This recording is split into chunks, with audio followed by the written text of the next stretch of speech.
નમસ્કાર મિત્રો, જાણીશું ખેડૂતો વિશે જે મહત્ત્વનો કાયદાની અંદર બદલાવ આવ્યો છે તેના વિશે. ગુજરાત સરકારે ગેજેટ જાહેર કર્યું છે. તો આપ નવા હો તો ચેનલને સબસ્ક્રાઈબ, લાઇક અને શેર કરતા રહેજો, જેથી મહત્ત્વની માહિતી મળતી રહે. 14 જુલાઈ 2026ના રોજ ગુજરાત સરકારે એક મહત્ત્વપૂર્ણ ઓર્ડિનન્સ જાહેર કર્યો છે. ટુકડા ધારા કાયદાની અંદર સુધારો કરવામાં આવ્યો છે. 29મી જાન્યુઆરી 1948થી લઈ 31મી માર્ચ 2026 સુધી ટુકડા ધારા કાયદાના વિરુદ્ધ જમીનનું વેચાણ અથવા ભાગલા થયા હોય તો હવે આવા વ્યવહારોને દંડ કે પ્રીમિયમ લીધા વગર નિયમિત કરવામાં આવશે.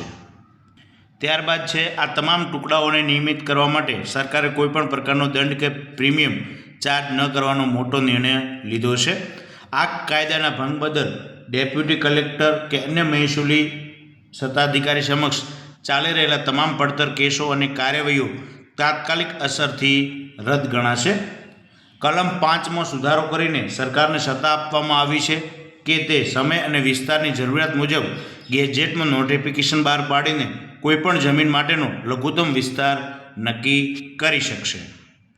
એટલે કે મિત્રો, જમીન ખરીદ વેચાણ સરળ બનશે, વારસાઈ અને ભાગલા સંબંધિત અટવાયેલા કેસોમાં રાહત મળશે, અને વિકાસ કાર્યોમાં સરળતા આવશે, જૂના ટુકડો સંબંધિત વાંધા દૂર થશે. તો ચાલો જાણી લઈએ ગેજેટ. તો આ ઓર્ડિનન્સ છે. તમારે કોઈને જોઈતો હોય તો નીચે કોમેન્ટ બોક્સમાં જણાવતા રહેજો. હું તમને નીચે લિંક આપી દઈશ, ત્યાંથી તમે ડાઉનલોડ કરી શકશો. 75 વર્ષ જૂના ટુકડા ધારામાં સુધારાને રાષ્ટ્રપતિની મંજૂરી, અમલ શરૂ.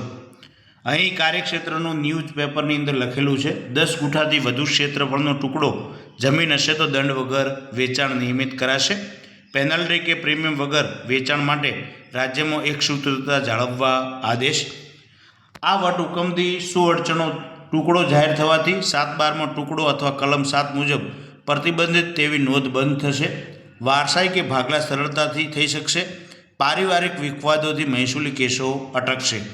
પાડોશીનો પહેલો હક અટકતા બાજુના જ ખેતરમાં જમીન ભેળવવાનો પાડોશીનો અધિકાર રદ થશે.